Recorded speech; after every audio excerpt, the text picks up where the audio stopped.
Բարև ձեզ։ Մենք վերջին օրերում անդադ այցելություններ ենք ունենում տարբեր քաղաքներ եւ ռեժիմը անընդհատ ինչ-որ սադրիչներ է ուղարկում մեր մոտ, ովքեր մեզ ասում են, թե գնացեք մեր քաղաքից։ Վերջի օրերին մենք սահմանի վրա մի քանի զոհ ունեցանք ու այս տղեկը չզոհվեցին իրենց քաղաքի սահմանին։ Այս տղեկը զոհվեցին Հայաստանի սահմանին, Արցախը ներառյալ։ Այս մարդիկ հասկանում են, որ Հայաստանը դա գյումրեցի, արցախցի կամ ղարաբաղցի կամ երևանցի չի։ Հայաստանը մեկն է։ Իսկ մեզ բաժանում են։ Մեզ պառակտում են գյումրեցու, երևանցու, սյունեցու միջև։ Մեզ պառակտեն կջախջախենք իրենց։ Դրա համար ես կոչ եմ անում բոլորիս։ Մոռանալ է ցի վերջացանցը։ Մենք բոլորս հայեր ենք, շատերս Հայաստանի Հանրապետության քաղաքացի։ Մենք ունենք մի երկիր, եւ այդ երկիրը պատկանում է բոլորին,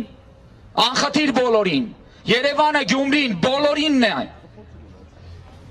Բայց եթե մենք այսօր չմիավորվենք ու դուրս չգանք փողոց, վաղը չի լինի ոչ Երևանը, ոչ Գյումրին։ Մեր զոհերը հենց այնպես չեն։ Մենք զոհեր ենք ունենում, որովհետև մեր պետությունը գնալով թուլանում է։ Մեր պաշտպանությունը գնալով թուլանում է, այս է պատճառը, որ հակառակորդը լպիրշություն է դրսևորում։ Արդեն ուղարկում է իր դիվերսանտներին եւ բազմաթիվ զոհեր ենք ունենում։ Հետո մենք ասում ենք, թե պատասխան ենք տվել։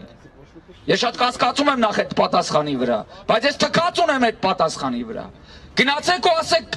որդուն կորցրած մորը, որ մենք պատասխան ենք տվել, այդ մայրը թքած ունի դրա վրա։ Ինքը իր որդուն է ուզում, որը զոհվում է հենց այնպես, որովհետև ինքը զոհվում է Հայաստանի համար, որը կեղեքվում է ներքին թշնամու կողմից։ Ու սահմանում տղեկը պահում են, իսկ ստեղ մենք ինչ ենք անում։ Ստեղ մենք լռում ենք, մենք տներում ենք, մենք հանգիստ ենք, մենք ասում ենք, մենք ինչ կարող ենք անել որ։ Իսկ ինչ կարող է անի գիշերը զինվորը կանգնած պոստում, որը որևիցե պաշտպանության միջոց չունի, որևիցե տեխնիկական միջոց չունի, բայց անում են,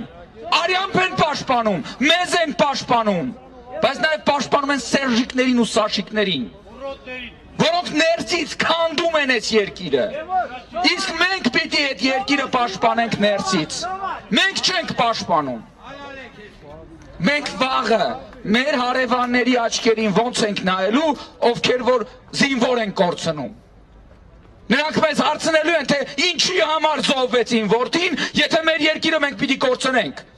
Ինչի համար զոհվեցին որդին, եթե մենք Արցախը պիտի կորցնենք։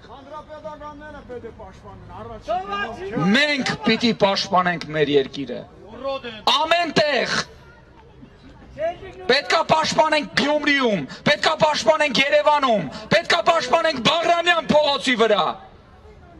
Դրա համար ես կոչ եմ անում բոլորիդ։ Հերիքատ նստեք տներում, դուրս եկեք փողոց։ Մեր երկրում հարցերը կարող են լուծվել միայն հեղափոխությամբ։ Միայն հեղափոխությամբ։ Եվ եթե ինչ-որ մեկը ձեզ կասի, որ հեղափոխությունը երկիրը հետ է գցում, ապա ասեք իրեն, երկիրը հետ գցողները սերժիկներն ու սաշիկներն են։ Իսկ նրանց հեռացնել հնարավոր է միայն հեղափոխությամբ։